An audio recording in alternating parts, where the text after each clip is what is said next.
Instagram, pessoal do Facebook, uma grande honra. Grande prazer estar aqui com vocês para a gente falar um pouquinho dessa luta maravilhosa, essa luta de mulheres. E nada mais. Ai, gente do céu, a gente vai falando da luta de mulheres para começar. Tudo bom, gente? Márcio já está assistindo no Instagram. Olá, gente, pessoal do Facebook, pessoal do Instagram. E hoje eu quero falar um pouquinho para vocês dessa luta do movimento feminista e o porquê a gente precisa debater sobre a ótica de uma mulher trans, tá? A gente vai chegar até a transexualidade, chegar até gêneros, né? Hoje, quando a gente vai debater, a gente fala muito da questão da luta de classe, do trabalhador, né? A gente ressuscita Marx, mas meus amores, a gente tem que falar um pouquinho do movimento de mulheres, né? Como é que as sociedades foram construídas e como é que as sociedades foram desenvolvidas dentro dessa ótica, né? É muito importante a gente levar em consideração. Nós temos no Brasil, antes de mais nada, uma estrutura patriarcal, onde o homem ele é o centro de todo o universo familiar. Nós temos a instituição família como literalmente sendo uma instituição e era pontos de negociações dentro do império. Quando a gente começa a falar de movimento de mulheres no Brasil, a gente tem muito cedo a luta das mulheres se a gente levar em consideração a descolonização dos corpos perante o período colonial até o período do reinado, até a chegada da república, né? Mulheres não tinham muita participação na política, mulheres eram figuras representativas dentro do império, né? Eu estava vendo um documentário um pouquinho falando da princesa Isabel e da princesa Leopoldina. A mulher realmente na sociedade ela era criada para quê, gente? Educar filhos e gerar filhos. E é por isso que a gente tem que começar a discutir, porque a gente vai falar de corpos LGBTs. A gente tem que discutir esse modelo de família. Então, no reinado, nesse período colonial, nesse período de império do Brasil, até esses tempos atrás, a instituição família é algo inviolável, não se ataca a família. E o papel da mulher dentro dessa instituição é procriar e educar. Ok, gente? Então a gente tem a primeira onda do movimento de sufragistas. Então, quando começou a Revolução Industrial, que o povo começou a reivindicar, né? Os negros já estavam votando, né? E as mulheres brancas não estavam votando. Aí as mulheres brancas começaram a ficar revoltadas, né? E realmente foi a revolta das sufragistas. As sufragistas não era a classe operária, as mulheres operárias, eram a filha da burguesia, era a filha do patriarcado, que tinha acesso à literatura, que tinha acesso à academia, e agora ela queria se fazer valer dentro da construção dessa sociedade. O primeiro movimento sufragistas, que é o direito à luta pelo voto, né, coloca a mulher questionando todo o sistema, né, e pedindo o direito de votar, o que é válido, né? Mas essa luta ela é muito antagônica, porque as mulheres não tinham papel de destaque na sociedade. Isso a gente falando de mulheres cis, porque a mulher trans, como eu, ou a mulher lésbica, elas estavam a esma, jogadas dentro da sociedade. Sem contar as prostitutas, né, que viviam pelos cabarés, que também não era respaldado por direito nenhum. E o qual a gente tem que estar sempre discutindo e levando as lutas pelas minorias. Então, o segundo onda do movimento feminista foi quando, gente? Então, a gente tem essa primeira grande onda do movimento sufragista chamado, que foi o direito das mulheres pedirem o direito ao voto, o direito de exercer a sua cidadania. Foi pleno, foi maravilhoso, mas ela não foi totalitária, porque as mulheres as mulheres negras não se fizeram presente nessa etapa. Ela foi uma etapa excludente, assim como quase todos os movimentos sociais, né? Na segunda onda é a desconstrução. Aí a gente chega nos Estados Unidos com os concursos de Miss, né? O que é o concurso de Miss? Ele vai começar a pregar padrões. Só que nesse período a gente tem que levar em consideração que a família de margarina, aquela dona de casa, aquela mulher magra, aquela mulher padrão, né? Aquela mulher bonita, extremamente estereótipo vendido pelo capitalismo para nós consumidoras consumirmos e tentar sermos iguais e para vocês homens consumir esse material. A segunda onda do movimento feminista, ela vai dar um soco, um pontapé nesse movimento. Então, quando as Miss começam a participar do concurso lá nos Estados Unidos, as mulheres começam a queimar isso aqui, gente, os cílios postiços, tá? A segunda onda do movimento feminista é a queima dos cílios postiços, que elas jogam os cílios postiços na lata de lixo e começam a queimar, né? E a gente não tá falando de gênero, porque as mulheres trans, elas eram invisíveis nesse período também, assim como as mulheres lésbicas. E aí é onde a gente volta dentro da segunda onda, porque quando as mulheres começam a luta da desconstrução do gênero, desses padrões, olá Max, tudo bom? Max William, né? Começa a desconstruir essa luta desse padrão, né? Queimar sutiãs dentro de tambores e queimar cílios postiços. Nós, mulheres trans, se eu tivesse ali, eu era a primeira a correr para pegar os cílios postiços, já que não se discutia a questão de inclusão dentro dessa sociedade machista, patriarcal, misógina, e agora as mulheres tendo a emancipação para discutir os padrões de beleza. Super válido, gente, porque nem toda mulher é Miss, nem toda mulher é magra e nem toda mulher tem que seguir esse padrão imposto pelo capitalismo. Esse padrão, gente, ele vai se refletir aonde? Dentro das novelas, dentro dos comerciais, dentro da família feliz de comerciais, né? E toda essa luta, ela é muito importante, porque a mulher começa a ter autonomia sobre o seu corpo. A mulher, ela começa a ser autonomia e a independência de gerenciar o seu corpo. Quando a segunda onda do movimento feminista, ela queima os cílios postiços, você fala assim, Renata, é só um cílios postiço. Não, gente. É a desconstrução imposto pelo capital e como é a desconstrução de estereótipo do que é ser mulher. Porque o próprio movimento feminista ainda não chegou na conclusão do que é ser mulher. Mas as pessoas querem dar palpite, muitas vezes querem impor o que é ser mulher. Então as pessoas querem falar que ser mulher é ter útero. E aí as mulheres trans não entram nesse bonde. E aí a gente sabe que tem algumas mulheres que têm problema no útero, que não pode ter mais filho, então elas também não são mulher. E a gente tem os homens trans que têm útero, que pode ter autonomia e gerar seus filhos, então eles não são homens. Aí, por exemplo, a luta do que é ser mulher. Quando eu fui no psiquiatra para fazer alteração de nome gênero, eu entendi por que a segunda luta existiu. Porque segundo o meu psiquiatra, eu era mulher porque eu me maquiava e usava salto altos, estava sempre com unhas compridas. Aí é muito triste quando você chega nessa conclusão de você ser mulher é um estereótipo, né? Então quer dizer que se eu não tivesse o cabelo comprido, se eu não estivesse de maquiagem ou se eu não estivesse de salto, para aquele psiquiatra eu não era mulher. Então, a luta do que é ser mulher e desconstruir o ser mulher, ela é muito ampla. E é uma luta que nós, mulheres trans e mulheres cis, mulheres, estamos debatendo dentro do movimento feminista.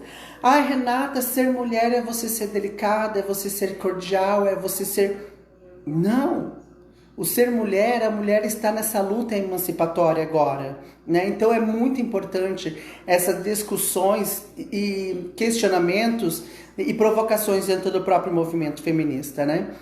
A segunda onda, quando ela desconstrói todo o estigma do ser mulher, é maravilhoso. Ponto final. Nem toda mulher tem que usar cílios postiços, nem toda mulher tem que usar salto alto, nem toda mulher tem que se maquiar.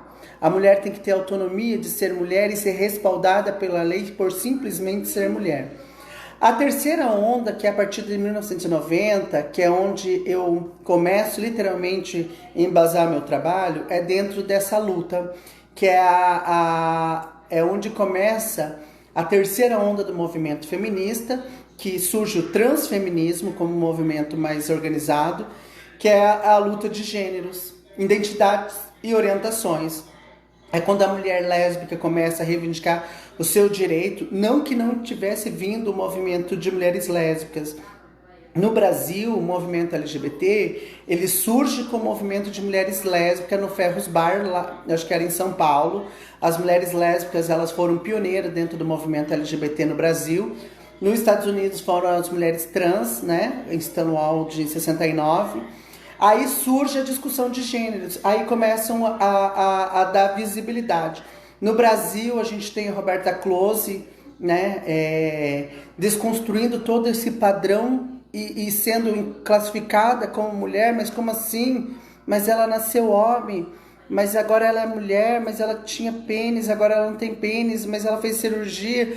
Também não é a genitália que vai fazer ou não a questão de ser mulher, porque existe algumas tribos africanas que as mulheres têm a questão de mutilação, né? Então, essa questão de ser ou não mulher, a gente tem que discutir diariamente e desconstruir todos esses padrões binários, né? A nossa sociedade, ela é binária, ou você é homem ou você é mulher, e não se discute a grande variáveis que existe entre o homem e a mulher, né? Onde existe os homens trans, onde existe as mulheres trans, onde existe as pessoas não binárias que estão aí, né, provando a sua existência cada vez mais, pedindo política pública pela sua invisibilidade, né? Pela sua não invisibilidade.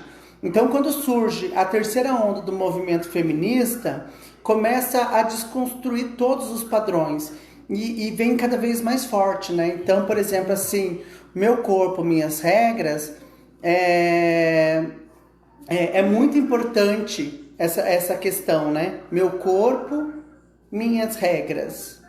Meu corpo, minhas regras, ele vai se estender por muita coisa, pela liberdade do meu voto, pela autonomia de eu vestir o que eu quiser sem ser violentada, sem ser agredida, por toda uma construção social. Não se discute movimento feminista sem falar de avanços políticos e avanços de corpos, né? O grande avanço do movimento feminista, eu acho que foi quando a mulher ela começa a ter a sua identidade, né, sendo mantida através da pílula anticoncepcional. Gente, vocês têm noção que a mulher até então ela era tida para procriar e no ato sexual ela não poderia ainda, ela corria o risco de engravidar? E agora com o anticoncepcional, a pílula, ela tinha autonomia de dizer não a uma gestação. Né? Então é muito importante quando se discute movimento de mulheres, movimento feministas e toda essa pluralidade que vem acontecendo. E aí, por exemplo, assim, desde 60, com o movimento de mulheres, a revolução da pílula anticoncepcional, a revolução do voto, né, que aconteceu lá com movimentos sufragistas, né, a segunda onda desconstruindo os padrões de beleza, a terceira onda começou a falar sobre a questão a terceira onda veio falando da questão de lésbica, trans, e o mundo começa a pirar com todas essas questões, né? Onde agora, por exemplo, a gente vai encontrar o que dentro do movimento de mulheres? A quarta onda. A quarta onda do movimento feminista é como o corpo da mulher vai interagir com o ecossistema, né? O ecofeminismo. Nós vivemos hoje o ecofeminismo. Por exemplo, assim, da onde é tirado a extração do hormônio da mulher trans, né? Dizem que é injetado na vaca, a vaca produz e retira para fazer a fabricação do hormônio.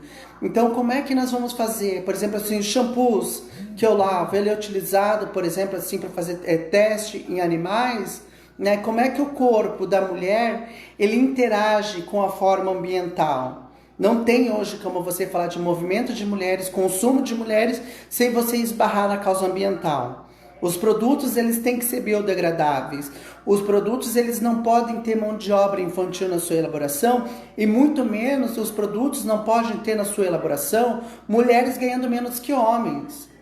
É inadmissível hoje você pegar uma empresa chefiada por homem e mulher e o homem ganhando mais do que a mulher, porque a mulher é mulher. Então, quando se discute a igualdade de gênero, a gente coloca homens e mulheres desempenhando o mesmo papel e ganhando a mesma coisa. E é isso que nós temos que estar discutindo no Brasil e é isso que nós temos que estar discutindo dentro das empresas. Homens e mulheres são iguais perante a lei, ok? Ok. Então, por que homens e mulheres são diferentes quando se tratam de salários? Por que homens e mulheres são diferentes quando andam numa cidade? O porquê que uma mulher, ao andar numa rua, corre o risco de ser violentada, de receber buzina, né, de ser objetificada, se homens e mulheres são iguais? O porquê o homem se acha no direito de buzinar para um corpo da mulher? Né? Isso é objetificação. E essa desconstrução a gente tem que fazer diariamente. Nós temos que levantar esses debates. Movimentos de mulheres têm que estar se organizando diariamente. Ciclos, a desconstrução do machismo. E o machismo está presente dentro do próprio movimento travesti. Porque nós impomos muitas vezes padrões de mulher, padrões de belezas para as meninas. As meninas que estão recém-transicionando, muitas não são consideradas mulheres, porque de repente ela não tem isso, porque ela não tem cabelão, porque ela não tem isso, porque ela não tem peito, porque ela não tem bunda. E aí a gente cai naquela velha narrativa do machismo institucionalizado. O mesmo machismo que bate em você, minha irmã, que está aí do outro lado, muitas vezes você recebe de uma educação patriarcal, querendo ou não, uma educação que está arregrada, né, dentro dessas questões, e aí a gente tem que discutir essa questão do machismo, né? Então, por exemplo, assim, é muito triste quando a gente vê todas essas questões, né? Por exemplo, é muito triste, por exemplo, eu ir numa empresa e saber que a empresa tem homens e mulheres nas contratações, mas que o homem, o salário dele vai ser sempre diferencial. É muito triste de saber que o protagonismo de mulheres ainda ele é menor dentro da política. Se eu não me engano, eu acho que o Brasil, em termos de política pública, de mulheres da política, ela ocupa o penúltimo lugar na América Latina. Porque nós não discutimos o papel de mulheres. Nós achamos que mulheres não sabem falar sobre política. Somos nós que sofremos violências, somos nós que somos violentadas, somos nós que não conseguimos eleger mulheres, né? Isso é triste. E somos nós que muitas vezes temos dificuldade de empregabilidade. Por exemplo, para as manas que são mães, para ela ainda tem a dupla jornada, porque ela vai ter que levar o filho na escola, ela vai ter que buscar, ela vai ter que fazer a comida, né? Solos, né, gente, que estão aí nessa luta, nessa lida de provedora do lar, né? E a gente sabe que uma casa chefiada por mulher, o quão difícil também é, muito mais, porque a sociedade ela não respeita uma mulher sozinha na sociedade.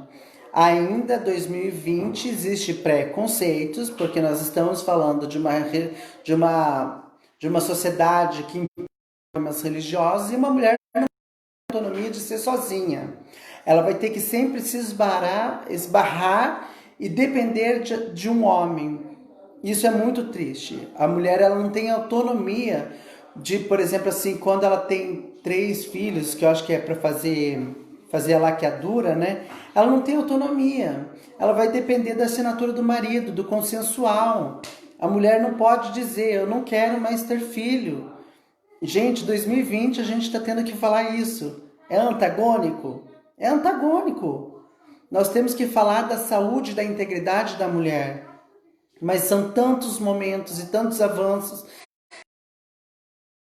Quando a gente fala das 4 grandes ondas do movimento feminista, é muito importante para chegar até agora e a gente saber que a mulher ainda ela não tem a autonomia sobre o seu corpo, né? Então, a mulher, por exemplo, ela só consegue fazer a laqueadura, se por um acaso o marido aceitar. Caso contrário, não. O Estado não permite, porque o corpo da mulher é tutelado. A mulher é tutelada do Estado. Isso é triste, isso dói de saber que ainda nós dependemos. O movimento de mulheres, ele não é emancipado totalmente. E a gente tem que fazer essa emancipação como? Colocando mulheres na política, colocando mulheres na universidade, mulheres juízas, tornando mulheres promotoras, não é verdade? O STF, muito poucas mulheres dentro da própria instituição. É só e a grande maioria são todos homens, dos 11. Então, por exemplo, assim, a gente vê o protagonismo das mulheres muito insuficiente, né? E a gente tem que discutir essa questão de romper o gênero e romper os estereótipos. Nós temos que construir modelos de cidades seguras para as mulheres. Porque não é justo, por exemplo, eu e você estar andando na rua e sermos diariamente violentadas com buzinas, ou correr o risco de andarmos na rua e sermos violentadas. Esse risco não ocorre aos homens. Diariamente as discussões elas têm que ser feitas para a política LGBT também existir. A política LGBT ela vai acontecer com as discussões de gênero, com o papel e de mulher, né? Isso é muito importante. O protagonismo de mulheres ela só acontece quando nós mulheres desconstruir todo o preconceito foi colocado em nós, né? Nós nascemos que nós não podemos isso, nós não podemos aquilo, que nós não podemos sair despinteada, que nós não podemos sair na rua assim.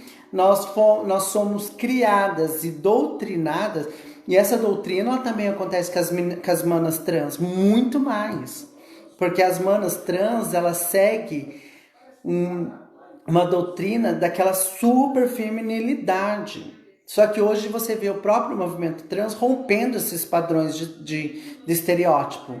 Hoje existe mulheres trans que não quer tomar uma gota de hormônio, porque o hormônio faz mal. Tem mulheres trans, por exemplo, que não querem fazer procedimento estético. E nem por isso elas deixam de ser transexuais, e nem por isso elas deixam de ser mulheres. Então você que está aí do outro lado, hoje foi uma delícia conversar com vocês. Quero agradecer a todas as pessoas que assistiram, Gisele e Alessandra. Se, por exemplo, hoje o movimento de mulheres trans no Brasil, se as meninas podem mudar seu nome e gênero no cartório, porque Gisele e Alessandra, que está assistindo a gente, ela foi lá no STF defender a alteração de nome e gênero para as pessoas não cirurgiadas. Então o movimento trans tem que reverenciar a Gisele e Alessandra, que está nos assistindo, e agradecer todos esses avanços que acontecem muito pouco.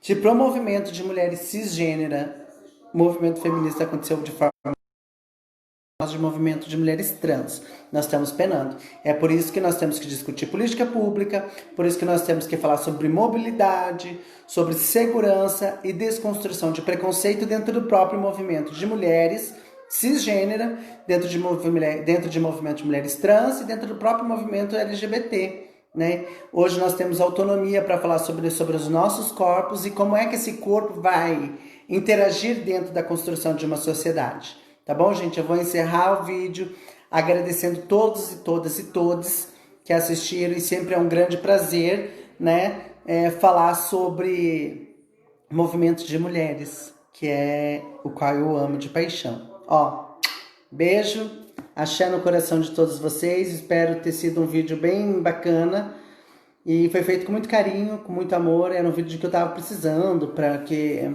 a gente viu aquela mulher falando assim, que graças a Deus ela não era mulher, né, que ela não precisou do movimento feminista, mas o movimento a libertação do voto aconteceu com a primeira onda do movimento feminista, né?